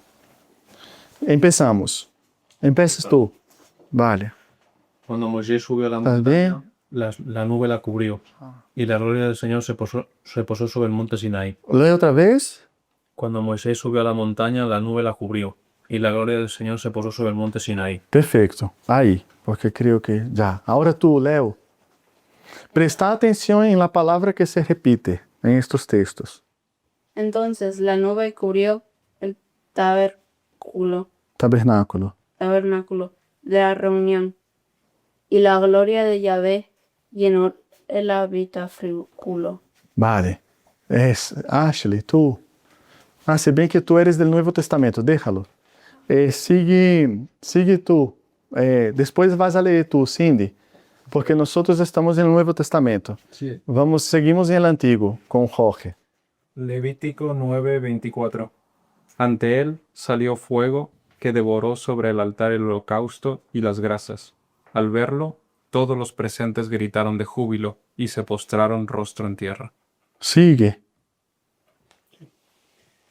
Los hijos de Aarón, Nadab y Abui, tomaron cada uno un incensario, y poniendo fuego e incienso en ellos, presentaron al Señor un fuego extraño que él no les había mandado. Mira, inclusive es interesante este pasaje. Termina este versículo, un fuego extraño que no era para estar en el templo. ¿Qué pasa?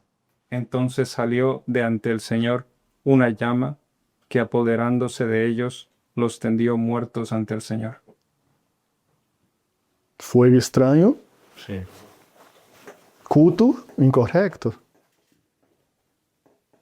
doctrina incorrecta, lo extraño. En cuanto salieron los sacerdotes del santuario, la nube llenó la casa de Yahvé, sin que pudieran permanecer allí los sacerdotes para el servicio por causa de la nube, pues la gloria de Yahvé llenaba la casa. Vale. Sonia, tú. Es que también me escribían aquí. Era Juan 1:14, ¿no? Sí, para eso, quédate ahí, 1:14. ¿Qué palabra o situación se repite en todas las lecturas del Antiguo Testamento? ¿Cuál es la palabra? La nube. Sí, pero hay una que es antes de la nube. La nube es otra forma que se explica eso. ¿Cuál es la palabra? Lee otra vez, tú. Cuando Moisés subió a la montaña, la nube la cubrió. Y La gloria. la gloria. Gloria. Gloria. Resplandor. Glória. Entonces, estamos viendo, hemos visto la divina liturgia como relación y aquí estamos hablando de la gloria. Y veremos más adelante qué es eso, la gloria. La gloria de Dios, en el Antiguo Testamento la llama a veces incluso la Shekinah. La Shekinah.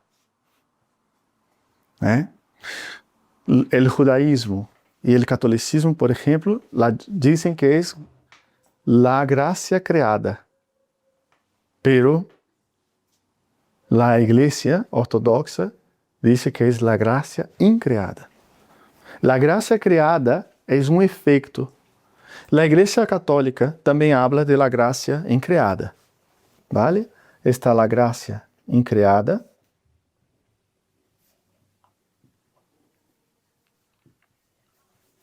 Que es el Espíritu Santo que habita en la vida del discípulo de Cristo, increada. Pero el Espíritu produce unos efectos que es lo que santifica el ser humano. Esa es la doctrina católica. ¿Vale? La Iglesia Ortodoxa borra isso. Não são efeitos de la gracia increada. Es la unión con Dios. La santidad no es un efecto de la gracia en mí, sino que es la unión con Dios por las energías divinas. La gracia increada, Dios mismo. De hecho, hablo aquí. De Dios podemos hablar de la esencia de las personas y de las energías de Dios. La caridad no es una obra del Espíritu en tu vida. Es el don del Espíritu, Él mismo derramado en tu corazón. Esta es. ¿Vale? Entonces, esta gracia, esta gloria que estamos viendo en el Antiguo Testamento, esta gloria es la gracia increada. Son las energías de Dios. Entonces, esta presencia que llena el templo, que no se resiste. El hombre no puede resistir a esta presencia. Es las energías divinas. La gloria es energía divina de Dios. Esta gloria. Pero el hombre no puede, el hombre del Antiguo Testamento no puede soportar esta gloria. Solo el don del Espíritu derramado en nosotros, Él mismo, es como el hombre puede acoger este don. Vamos al Nuevo Testamento. Primero de San Juan. Una cosa, la salvación. Es que estaba mirando una cosa que tenía una duda sobre el grupo. Sí. Alguien lo ha dicho hace unos días. ¿La salvación es un don o es un regalo de Dios? Don es regalo. Son sinónimos. Vale. Don es algo que se da. Vale. ¿Me entiendes? Por ejemplo, decimos, tú tienes un don. ¿Quién te ha dado eso? Es que yo entendía que don era, no sé, si yo tenía, por ejemplo, el don de la predicación casi como un talento. Sí, eso también significa eso. ¿Quién te ha dado el don de la predicación? Dios.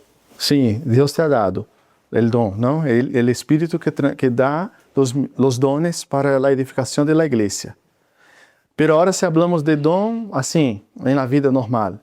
Este chico tiene es Dios también que ha dado. Pero saliendo todo es Dios que da, ¿no? Pero para que entendamos, cuando tú tienes don para las bellas artes, ¿quién te ha dado? Dios te ha dado. Pero ¿quién te ha dado? Dios. Dios te ha dado. Pero ¿en qué momento? Tú no sabes. Tú has recibido cuando Dios te formó. No fue algo que tú conquistaste. Y la salvación no es igual. La salvación es un Es un don. don que está disponible para todos. La salvación es un don que está disponible para todos. Como la predicación que, por ejemplo, la puedes tener tú y yo no. No, la predicación es un don que el Espíritu Santo se llama el don de palabra. Es el don que el Espíritu Santo da a alguien para una necesidad concreta de su iglesia. ¿Vale? A lo mejor esta persona, por ejemplo, no lo tenía, pero a lo mejor era un gran estudioso toda su vida. O no era un estudioso, pero era una persona que rezaba, oraba, ¿eh? No era una persona que estaba ahí estudiando, pero rezaba, oraba, y Dios le fue formando, hasta que un día el Espíritu ve una necesidad en la iglesia y levanta a esta persona como un predicador. ¿Eh? O el don de los apóstoles en Hechos, estaba llena de... Jerusalén estaba lleno de personas de distintos países. El don de las lenguas. Eso, era un idioma. Eran idiomas. De hecho, ellos dicen, ¿cómo pueden estos hombres galileos hablar las maravillas de Dios en nuestros idiomas? ¿Por qué no se repite eso hoy? A lo mejor sí, si es necesario. Si un misionero va a África y no conoce, ¿no? Ou, por exemplo, São Inocêncio del Alasca.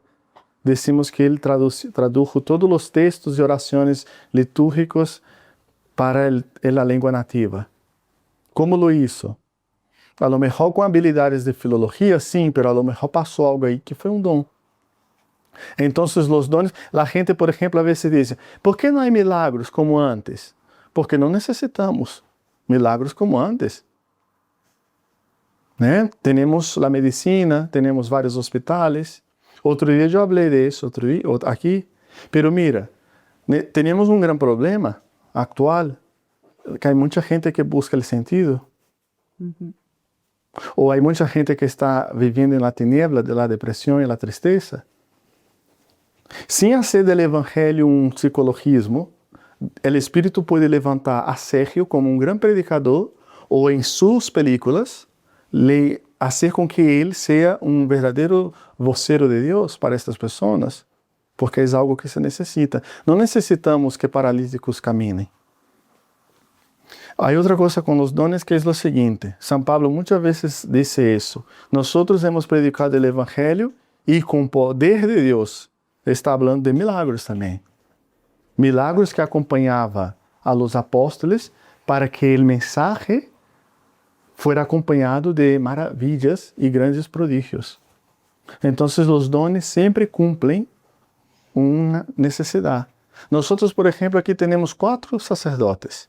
E a vezes há pessoas que dizem assim, eu não digo de nadie, porque eu não pero em geral, por la experiência. A gente diz assim, como se eu tivesse tantas experiências, não?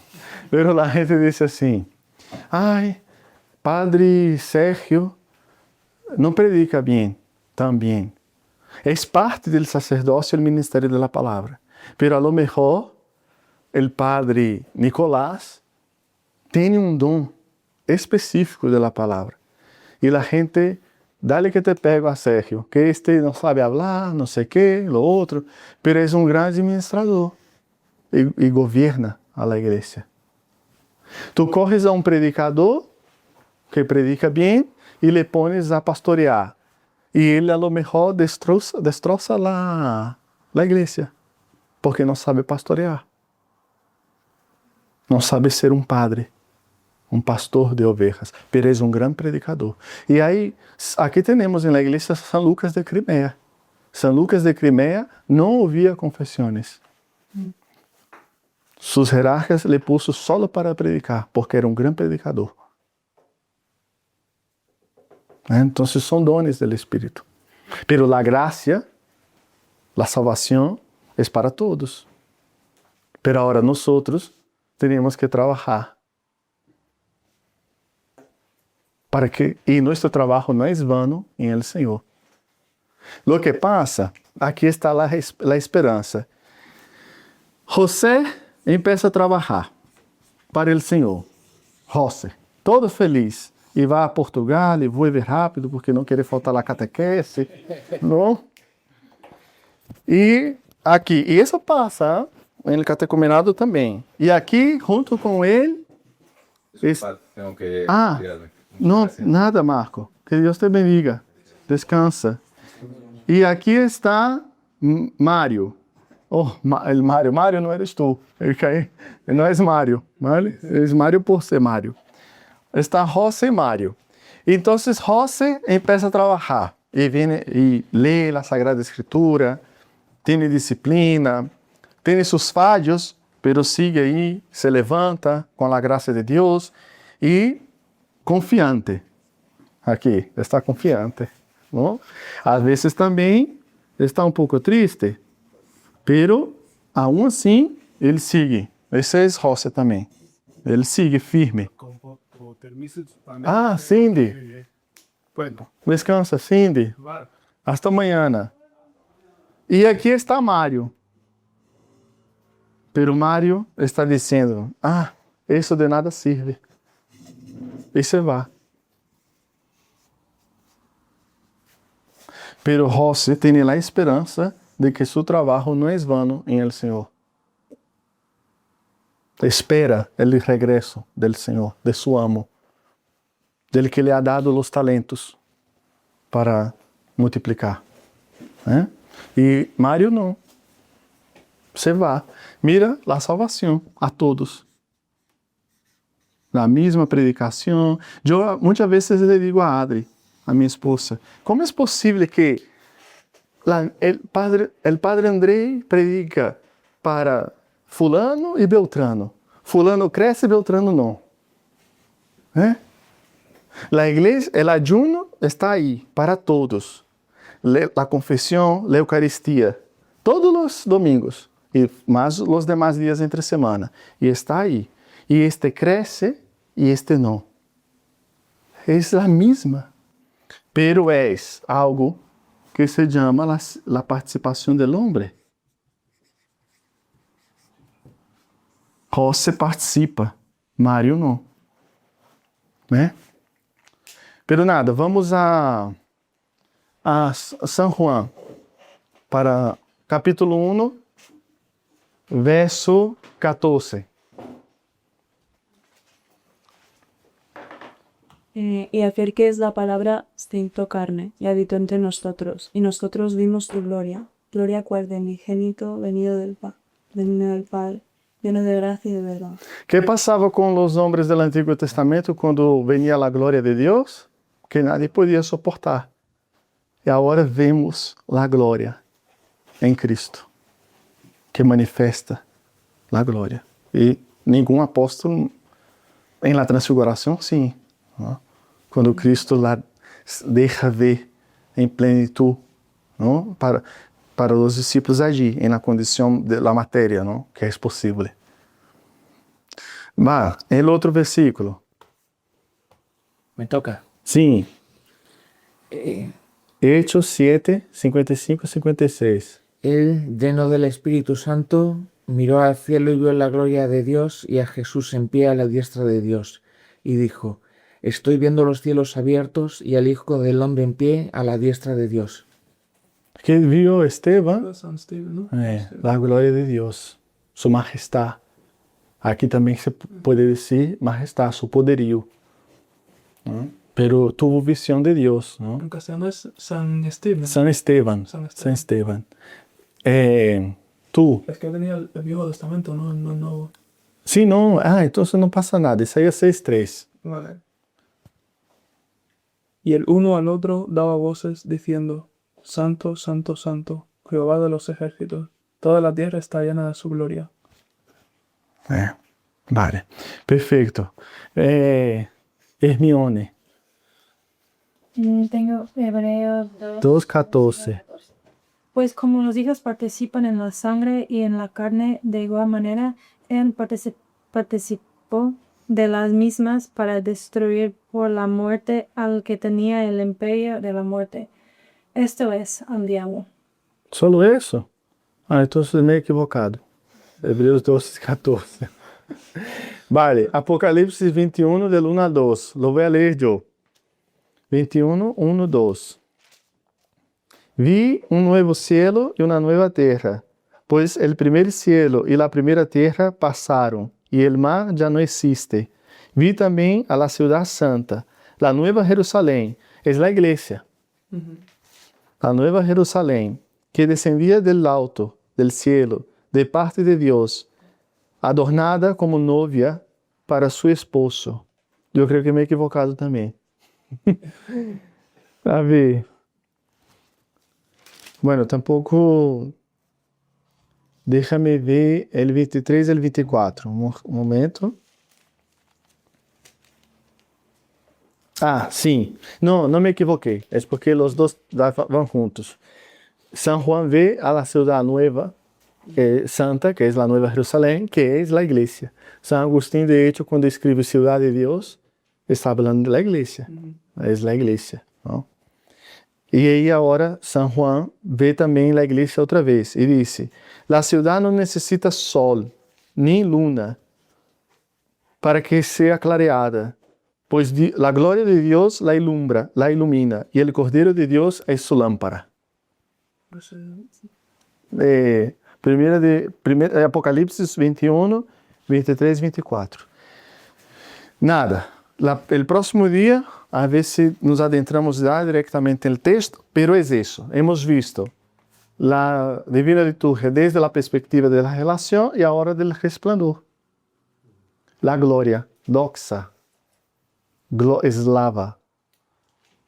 Para nosotros, gloria. El culto que se da a la majestad de Dios y a su poder, y también la gloria de Dios, la presencia de Dios, sus energías divinas, su gracia increada. Su gracia increada no, incluso suena mal eso, la gracia increada, que es Él mismo, sería lo correcto. En hebreo es kabod. De hecho, eu tenho aqui apontado. Kabod. Em grego, doxa. Em eslava. Por isso te gusta tanto, não? El pueblo. Que incluso su língua tem a mesma raiz, não? E nós, glória. ¿No? La Divina Liturgia en distintos momentos habla de la gloria del Señor. De hecho, decimos gloria al Padre, al Hijo, al Espíritu Santo, ahora y siempre, por los siglos de los siglos. Amén. Nada, nos levantamos. Yo dije que íbamos a leer, pero no hemos leído. Pero la próxima catequesis, vamos ya a entrar.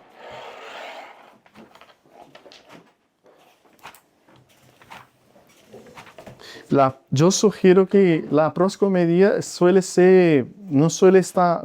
estamos presentes, porque es antes de la Divina Liturgia, pero no solemos escuchar, ¿no?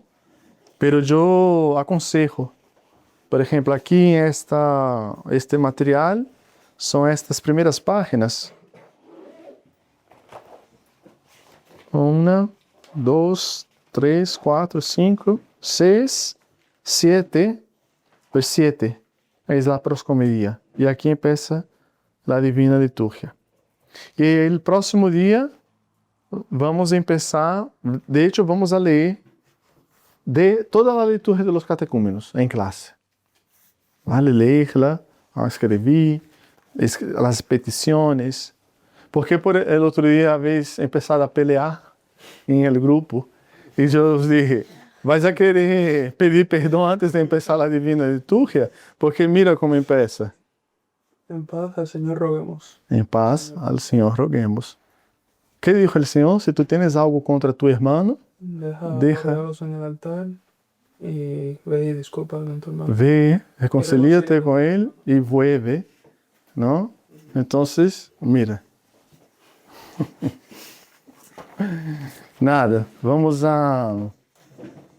Yo sé que a veces, a lo mejor también me olvido que he sido joven y a veces estáis ahí, no hablando en serio exactamente, ahí llego ahí yo, exagerado.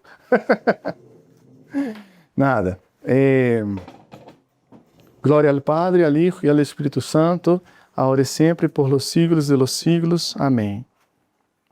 Glória a ti, Deus nuestro, glória a ti, ó Rei Celestial, Consolador, Espírito de verdade, que estás em todo lugar, llenando-lo todo, tesouro de bienes e dador de vida, vem habitar em nosotros, purifica-nos de toda mancha e salva nuestras almas.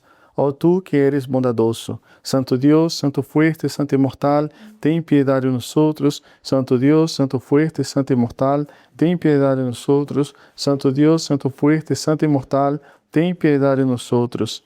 Glória ao Padre, ao Hijo e ao Espírito Santo, agora e sempre, por los siglos de los siglos. Amém.